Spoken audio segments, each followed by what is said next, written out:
पूर्वांचल की सियासत में आया सबसे बड़ा ट्विस्ट। पर्दे के पीछे नहीं, अब सीधे मैदान में उतरेंगे ब्रजेश सिंह। क्या बदल जाएगा 2027 का पूरा चुनावी गणित? हर जिले में शुरू हुई नई चर्चा। मुख्तार अंसारी के बाद बदल रहे पूर्वांचल के समीकरण। वाराणसी से गाजीपुर तक तेज हुई राजनीतिक हलचल। क्या अब सवर्ण वोटों की होगी नई गोलबंदी? विपक्ष के सामने बड़ी नई चुनौती। जहां गंगा बहती है वहां सियासत भी करवट बदलती है। पूर्वांचल की मिट्टी हर चुनाव में नई कहानी लिखती है।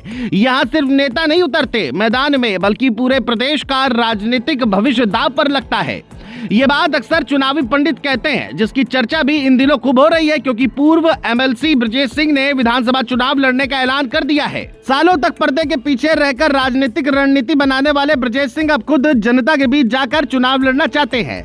वाराणसी के 80 घाट पर उन्होंने साफ कहा कि विधानसभा चुनाव लड़ेंगे और सीट का ऐलान भी जल्द करेंगे। बस इसी बयान के बाद वाराणसी से लेकर चंदौली, गाजीपुर, जौनपुर, मऊ और भदोही तक सियासी हलचल तेज हो गई है, क्योंकि पूर्वांचल में कोई भी बड़ा फैसला सिर्फ एक सीट तक सीमित नहीं रहता, उसका असर कई जिलों पर दिखाई देता है। ऐसे में सवाल उठता है कि पूर्वांचल में क्या अखिलेश के पीडीएफ फॉर्मूले पर असर पड़ेगा?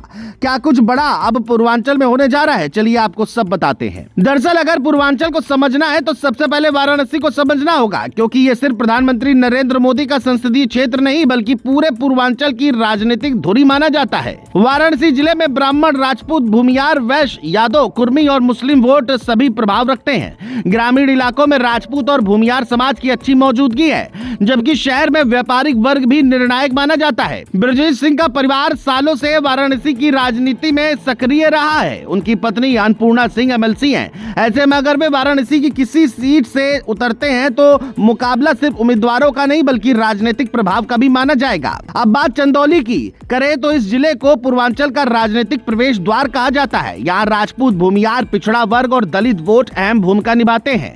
भाजपा यहाँ पहले से मजबूत स्थिति में रही है। ब्रजेश सिंह के भतीजे सुशील सिंह भी यहीं से विधायक हैं। ऐसे में अगर ब्रजेश सिंह सक्रिय प्रचार करते हैं तो इसका असर सिर्फ एक सीट तक नहीं, बल्कि पूरे जिले के चुनावी माहौल पर पड़ सकता है।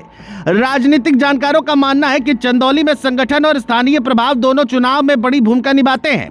अब चलते हैं गाजीपुर की तरफ। यही वो जिला है जहां सालों तक मुख्तार अंसारी और उनके परिवार का बड़ा राजनीतिक प्रभाव रहा। यहां मुस्लिम, यादव, राजभर, भूमियार, राजपूत और दलित वोट चुनाव की दिशा तय करते हैं।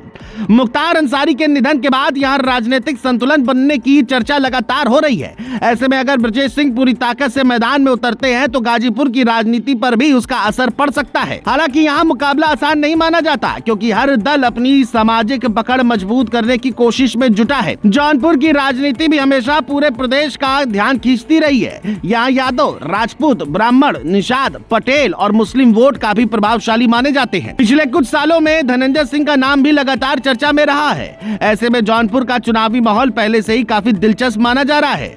अगर पूर्वांचल में कई प्रभावशाली चेहरे एक साथ सक्रिय होते हैं तो इसका असर आसपास की सीटों पर भी देखने को मिल सकता है।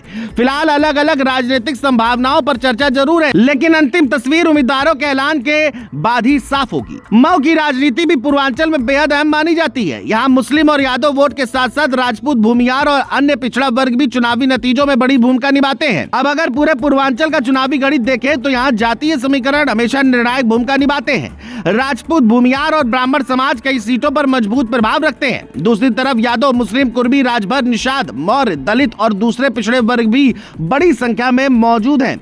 यही कारण है कि कोई भी दल सिर्फ एक समाज के भरोसे चुनाव नहीं जीत सकता। भाजपा विकास और संगठन पर जोर देती है, जबकि समाजवादी पार्टी पीडीए यानी पिछड़ा, दलित और अल्पसंख्यक समीकरण को मजबूत करने में लगी है। ऐसे में ब्रजेश सिंह जैसे प्रभावशाली नेता की एंट्री चुनावी चर्चा को और तेज कर सकती है। अब सबकी नजर इस बात पर रहेगी कि उनका अगला कदम क्या होगा और 2027 की चुनावी तस्वीर में यह फैसला कितना बड़ा असर छोड़ता है।